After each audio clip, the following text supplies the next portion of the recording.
Everyone, जय हिंद। आप सभी लोग जो है बहुत अच्छे से एडीओ की तैयारी कर रहे होंगे, ऐसा मैं आशा करता हूं। आज इस वीडियो में हम देखेंगे 2012 में, इससे पहले एडीओ की एग्जाम हुआ था, 2017 में भी एडीओ का एग्जाम हुआ था। तो इस वीडियो में हम देखेंगे कि 2012 और 17 में हिंदी से जो जो क्वेश्चन पूछे गए थे, वो क्वेश्चन को देखेंगे कि भैया 2012 और 2017 में क्वेश्चन पेपर में हिंदी से क्या क्या क्वेश्चन आए हुए थे, उन क्वेश्चंस को देखेंगे ताकि आपको एक बेसिक आइडिया मिल जाए। ठीक है, चलिए वीडियो को स्टार्ट करते हैं, क्योंकि सीधी बात, नो बकवास। ठीक है, चलिए देखते हैं 2012-17 में है नहीं एडीओ का एग्जाम हुआ था। प्रॉपर हम देखेंगे कौन से हिंदी सब्जेक्ट को देखेंगे, कौन कौन से हिंदी से क्वेश्चन पूछे गए थे। ठीक है, चलिए सबसे पहले देखते हैं। ये क्वेश्चन पूछा हुआ था, विशाल शब्द का सबसे उपयुक्त विलोम शब्द है। विशाल शब्द का विलोम शब्द क्या? ऑप्शन दिया हुआ था, छोटा, क्षुद्र, लघु या निम्न। कौन आएगा भैया? तो इसका सही आंसर आएगा लघु। ठीक है, ये सही आंसर है लघु। चलिए आगे बढ़ते हैं, फास्ट चलते हैं, क्योंकि ये प्रीवियस ईयर में पूछा हुआ क्वेश्चन है। ठीक है, आपको एक रफली आइडिया मिल जाए। चलिए अगला देखते हैं। यह वीर बालक है जिसने डूबती बालिका को बचाया था, यह कौन सा वाक्य है? ऐसे आपको ऑप्शन दे दिया, कहते हैं प्रीवियस ईयर का क्वेश्चन पेपर है, तो ये इसका आंसर आएगा मिश्र वाक्य है भैया ये। ठीक है, डायरेक्टली मैंने आंसर को लिख दिया, आपको क्वेश्चन जानना है, आंसर जानना है, बात खत्म। ठीक है, चलिए अगला देखता हूं। मैं झूठ से घृणा करता हूं, मैं झूठ से घृणा करता हूं, इस वाक्य में कौन सा कारक है? कौन सा कारक है भैया? कारक अपादान, आपको ध्यान में रखना है। ठीक है, इसका आंसर आएगा अपादान। चलिए फास्ट बढ़ते हैं। जिस वाक्य में एक कर्ता और एक क्रिया हो उसे कहते हैं, देखो ध्यान समझिए, जिस वाक्य में एक कर्ता और एक क्रिया हो उसे क्या कहते हैं? सरल वाक्य कहते हैं। ठीक है, ये प्रीवियस ईयर का, देखो मैं इसलिए आपको इसको नहीं समझा रहा हूं क्योंकि ये प्रीवियस ईयर के क्वेश्चन पेपर है। ठीक है, प्रीवियस ईयर के क्वेश्चन पेपर है, सीधा क्वेश्चन देखिए कि प्रीवियस ईयर में क्या क्वेश्चन आए थे और आंसर देखिए, बात खत्म। ठीक है, तो जिसमें एक कर्ता और एक क्रिया हो उसे क्या कहते हैं? सरल वाक्य कहते हैं। क्लियर हो गया? चलिए आगे बढ़ते हैं। स्वर ध्वनि किसे कहते हैं? बहुत ठीक है, स्वर ध्वनि किसे कहते हैं? ऑप्शन है, ऑप्शन ए में आप देखिए री से ऋषि री है। ठीक है, ऑप्शन बी में देखिए अ आ, ऑप्शन सी में देखिए य और र, ऑप्शन डी में क ख। देखो ऑप्शन को हमेशा ध्यान रखना, मैं बार बार हर वीडियो में बताता हूं कि ऑप्शनल अगर दिया रहता है कैसे उसको जो है टिक लगाते हैं। ठीक है, जो नहीं है उसको तो एग्जैक्ट काटिए। जैसे देखो क ख ये तो पूरा व्यंजन है भैया, काट दीजिए। य र ये भी व्यंजन है। ठीक है, इसमें और इसमें आप कंफ्यूज हो सकते हैं, तो आपका चांसेस बढ़ गया ना कि 50% आप सही हो सकते हैं, 100% तो आप गलत नहीं हो सकते। अरे भाई ये तो दोनों तो है ही नहीं, देखो 50-50 का चांस आ गया। ठीक है, तो आ आपने शुरू से जानते हैं, जैसे ये तो हो गया नहीं, इसको भी काटिए, ये सही आंसर बचे। तो सही आंसर को लास्ट में लेना है ताकि आपको एग्जैक्ट सही पता चल जाए कि मेरा 100% यही आंसर सही है। आप ऐसे करके अपने जो नंबर है उसको सही सही सही करते जाइए, क्योंकि एक एक नंबर बहुत आगे पीछे ले जाता है। इसलिए जो गलत है उसको सब गलत कीजिए, फिर लास्ट में जो बचा भैया हाँ 100% श्योर हो कि यही आंसर मेरा सही है, इस पे आप जो है कलेक्ट कर लीजिए भैया हाँ मेरा एक क्वेश्चन सही हो गया। ठीक है, चलिए आगे बढ़ते हैं। नीलांबर शब्द में कौन सा समास है? देखो जब जब भी हिंदी से क्वेश्चन पूछने को देखा जाता है तो ये मुंह उठाकर तो नीलांबर है, पीतांबर है, ठीक है, ये सब तो क्वेश्चन आपको समास से देखने को मिलेगा ही। ठीक है, तो नीलांबर शब्द में कौन सा कारक है? कर्मधारय समास है। ठीक है, कर्मधारय समास है। चलिए अगला बढ़ते हैं।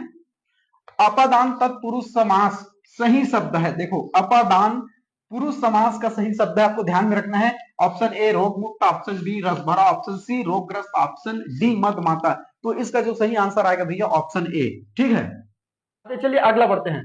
तुम, तू, तुम्हारा में कौन सा सर्वनाम है? ये बहुत, ये सब हिंदी के बेसिक क्वेश्चन रहते हैं। कोई भी आप सीजीपीएससी सीजीपी आपने दिलाई, समास है, संधि है, ये सब चीजों से आपको देखने को मिलेगा ही मिलेगा। सरल वाक्य, मिश्र वाक्य, सब चीजों से आपको क्वेश्चन देखने को 100% मिलता ही है। ठीक है, तो देखो तुम है, तू, तुम्हारा में कौन सा सर्वनाम है? तो डायरेक्टली आंसर आएगा पुरुषवाचक सर्वनाम। ठीक है, पुरुषवाचक सर्वनाम। मैंने डायरेक्टली आंसर को लिख दिया है, एक दो जगह चारों ऑप्शन लिए ताकि आपको बता सकूं कैसे आंसर लिया जाता है।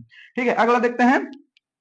निम्नलिखित में विदेशी शब्द है, विदेशी शब्द है। ऑप्शन ए सूरज, ऑप्शन बी हाथ, ऑप्शन सी जगमग, ऑप्शन डी औरत। ठीक है, जो नहीं है उसे पहले काटिए। ऑप्शन डी तो बिल्कुल नहीं है, हाथ तो बिल्कुल नहीं है, जगमग तो बिल्कुल नहीं है, औरत आएगा इसका सही आंसर। ठीक है, चलिए आगे बढ़ते हैं। और अगला क्वेश्चन है, पेट की आग के लिए, है नहीं, पेट की आग के लिए शब्द है। ऑप्शन ए जठर अग्नि, ठीक है, ऑप्शन ए जठर अग्नि, जठर अग्नि ये सही आंसर। ये बहुत रिपीटेड क्वेश्चन है, सीजीपीएससी में पूछा गया था, ये तो और रिपीटेड क्वेश्चन है, सीजीपीएससी में पूछा ही गया था, ये भी बहुत रिपीटेड क्वेश्चन है, ठीक है। तो ये पूछे जाते हैं, रिपीटेड रहते हैं बहुत से क्वेश्चन। हिंदी में देखना काफी इजी, अगर अगर मान के चलो कोई भी एग्जाम में 15 नंबर से हिंदी है तो लगभग लगभग ट्राई कीजिए 13 तो सही कर ही लेंगे आप लोग, क्योंकि बेसिक वही वही क्वेश्चन पूछे जाते हैं। चलिए अगला देखते हैं। अंधे की लकड़ी का अर्थ है, ये सबको पता होगा, ठीक है, एक मात्र सहारा है नहीं, अंधे की लकड़ी का अर्थ है एक मात्र सहारा या सहारा होना, ठीक है। चलिए अगला बढ़ते हैं। स्त्रीलिंग शब्द है, ये पूछा जाता है नहीं, स्त्रीलिंग शब्द है ऐसे करके दिया जाता है। ऑप्शन ए में है बाजरा, ऑप्शन बी में है सीमा, ठीक है, ऑप्शन सी में है आटा, ऑप्शन डी में है वेदना। इसका सही आंसर आएगा वेदना, ठीक है, इसका सही आंसर है वेदना। क्लियर हो गया। डायरेक्टली मैं आंसर बता रहा हूं क्योंकि प्रीवियस ईयर के क्वेश्चन पेपर है। अगला देखते हैं, सतचरित्र में संधि है, ये बहुत रिपीटेड क्वेश्चन रहता है, ठीक है। संधि से क्वेश्चन आपको देखने को मिलेगा ही मिलेगा, व्यंजन संधि, विसर्ग संधि, स्वर्ग संधि से आपको क्वेश्चन देखने को मिलेगा, ठीक है।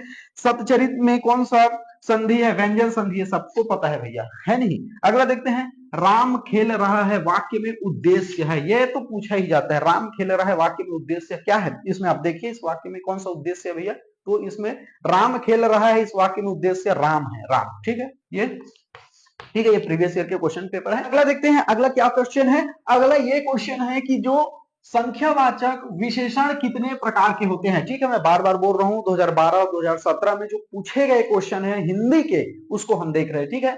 अगला क्वेश्चन है, संख्यावाचक विशेषण कितने प्रकार के होते हैं, तो भैया इसका सीधा मैंने आंसर ले लिया है 3, ठीक है। आपको ऑप्शन ए बी सी नहीं करता रहा, तो सीधा डायरेक्टली क्वेश्चन का आंसर है, ठीक है। संख्यावाचक विशेषण कितने प्रकार के होते हैं, 3 प्रकार के होते हैं, ठीक है। अगला क्वेश्चन है, अर्थ की दृष्टि से वाक्य के कितने भेद हैं। देखो अर्थ की दृष्टि से वाक्य के कितने भेद हैं, 8 है, आपको ध्यान में रखना, ये प्रीवियस ईयर में पूछे हुए क्वेश्चंस हैं। क्लियर हो गया। चलिए अगला देखते हैं, दुखी होना किस क्रिया का उदाहरण है।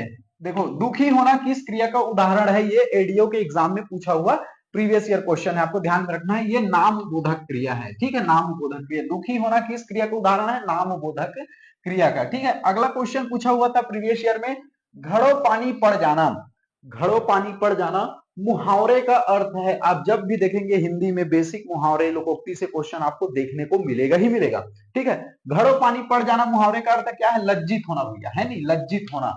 अगला देखते हैं, बांसों उछलना मुहावरे का अर्थ है, बांसों उछलना मुहावरे का अर्थ क्या है, खुशी होना। क्लियर हो गए बातें। ये सब चीजें जो है प्रीवियस ईयर में पूछे हुए क्वेश्चन है, मुहावरे लोकोक्ति से आपको देखने को क्वेश्चन मिलेगा, संधि है, समास है, ठीक है, इनसे आपको क्वेश्चन देखने को मिलेगा ही मिलेगा। अगला देखते हैं, आगे नाथ ना पीछे पगहा मुहावरे का अर्थ क्या है। ये बहुत देखो कितना इजी इजी पूछा पता है, ये 2017 में प्रीवियस ईयर क्वेश्चन पूछे हुए थे, ठीक है, हिंदी में। देखो कितने मुहावरे से कितने क्वेश्चन उठाकर पूछे हुए थे, ठीक है। तो आगे नाथ ना पीछे पगहा का मुहावरे का अर्थ क्या है, किसी तरह की जिम्मेदारी ना होना, ठीक है, आगे नाथ ना पीछे पगहा, किसी तरह की जिम्मेदारी का ना होना, ठीक है। चलिए अगला देखते हैं, वर्तनी का संबंध है, बहुत इंपॉर्टेंट है, वर्तनी का संबंध है भैया, वर्तनी का संबंध है भाषागत ध्वनियों के उच्चारण से, उच्चारण से, याद रखिए, बहुत सीजीपीएससी का भी रिपीटेड क्वेश्चन है, ये भी पूछा हुआ, ये सब जो मुहावरे का अर्थ है ना, ये सीजीपीएससी में भी आपको सी सेट में देखने को मिलता है, ठीक है। वर्तनी का संबंध, इसे भी सीजीपीएससी में पूछा गया था, इसे तो एडीओ के 2017 में भी पूछा हुआ है। तो वर्तनी का संबंध है भाषागत ध्वनियों के उच्चारण से है। क्लियर हो गए बातें। अगला देखते हैं, दही शब्द है, ऐसे करके आपको ऑप्शन दे दिया गया था, तो दहेज शब्द है भैया पुल्लिंग है, आपको ध्यान में रखना है, पुल्लिंग। दही शब्द कौन सा है भैया, पुल्लिंग है, लिंग से भी पूछे जाते हैं, आपको ध्यान में रखना ही है, दही शब्द कौन है, पुल्लिंग है। चलिए अगला बढ़ते हैं, रचना के आधार पर रच शब्दों को कितने भागों में बांटा गया है, ध्यान से समझिए, देखो कंफ्यूज मत होना, यहाँ पर अर्थ की दृष्टि से वाक्य के कितने भेद हैं, वाक्य के कितने भेद हैं, 8 है। यहाँ पर अलग रचना के आधार पर शब्दों के कितने भागों में बांटा गया है, ये ध्यान में रखना है, ठीक है, 3 भागों में बांटा गया है। ये पूछे, ये हिंदी के बेसिक क्वेश्चन है, अगर आप एक बार व्याकरण को अच्छे से कर लेते हैं, फिर उनसे अगर 15 में अगर 13 नंबर तो मिनिमम आपसे बनेगा ही बनेगा। क्लियर हो गया। अगला देखते हैं, कालीन किस भाषा का शब्द है, देखो इनसे भी पूछा जाता है, जैसे आपको, ठीक है, कालीन किस भाषा का शब्द है, तुर्की भाषा का शब्द है। इनसे भी भाषा से पूछे जाते हैं कि विदेशी भाषा कौन सी है, विदेशी शब्द कौन से, देशज शब्द कौन है, जैसे चीनी है, पुर्तगाली है, पपीता है, कहां से लाया गया, ये सब पूछे जाते हैं, बेसिक, ये हिंदी के बेसिक क्वेश्चन है। कालीन अगर आपसे पूछे किस भाषा का शब्द है तो तुर्की का है भैया, इसको आपको ध्यान में रखना है, ठीक है। पर्यायवाची शब्द कहते हैं, पर्यायवाची शब्द को और क्या कहते हैं भैया, प्रति शब्द कहते हैं। सीजीपीएससी में और रिपीटेड क्वेश्चन था, ठीक है। प्रति शब्द कहते हैं, पर्यायवाची शब्द को क्या कहते हैं, प्रति शब्द भी कहते हैं। क्लियर हो गया, चलिए आगे बढ़ते हैं। खुशबू में, खुशबू में कौन सा उपसर्ग है, देखो खुशबू, खुशबू में कौन सा उपसर्ग है, उपसर्ग जो आगे लगता है, प्रत्यय जो पीछे लगते हैं, है नहीं, ये सब बेसिक है, जो बच्चों वाला क्वेश्चन है, सबको पता होना चाहिए। तो खुशबू में कौन सा उपसर्ग है, खुशबू में खुश उपसर्ग है, ठीक है। अगला देखते हैं, प्रत्यय शब्द कितने शब्दों से बना है, ठीक है। प्रत्यय जो शब्द है कितने शब्दों से मिलकर बना है, दो। प्रतिधन आए, प्रतिधन आए, कभी कभी इसका संधि विच्छेद भी पूछा जाता है। तो प्रत्यय शब्द कितने शब्दों से बना है, दो, आपको ध्यान में रखना है, ठीक है, प्रतिधन आए। चलिए अगला देखते हैं, ये सब बहुत बेसिक क्वेश्चन है, मैं फास्ट चल रहा हूं, ठीक है। अगला देखते हैं, साल दर साल किस समास का उदाहरण है, साल दर साल किस समास का उदाहरण है, तो ये अव्ययी भाव समास, याद रखिए अव्ययी भाव समास, बहुत रिपीटेड क्वेश्चन है, मैं बोला ना संधि है, समास है, इनसे तो बेसिक क्वेश्चन पूछे ही जाते हैं, ठीक है। अगला देखते हैं, द्वंद्व समास, द्वंद्व समास के कितने भेद हैं, द्वंद्व समास, याद रखिए द्वंद्व समास के कितने भेद हैं, तो तीन भेद हैं भैया, आपको ध्यान में रखना है। अगला देखते हैं, संज्ञा किस प्रकार का शब्द है, देखो संज्ञा किस प्रकार का शब्द है, संज्ञा जो है विकारी है, आपको ध्यान में रखना है, ये बहुत रिपीटेड क्वेश्चन है, सीजीपीएससी सीजी व्यापक में हिंदी से क्वेश्चन देखने को मिलते हैं, ये सब बेसिक क्वेश्चन रहते हैं, ठीक है। अगला देखते हैं, जिसका निवारण नहीं किया जा सके, जिसका निवारण नहीं किया जा सके उसके लिए शब्द है अनिवार्य, ठीक है, ये बहुत रिपीटेड क्वेश्चन है, ठीक है। ये 2000 हमने 2017 में जो हिंदी से स्पेशली एडीओ के एग्जाम में पूछे गए थे उसको हमने देखा है, जो आपको एक आइडिया देगा कि भैया हाँ क्वेश्चन कैसे कैसे आए हुए थे, ठीक है। आई होप आपको अच्छा लगा ये वीडियो, ऐसा मैं आशा करता हूँ। चलिए मिलते हैं अगले वीडियो में, तब तक के लिए जय हिंद जय भारत।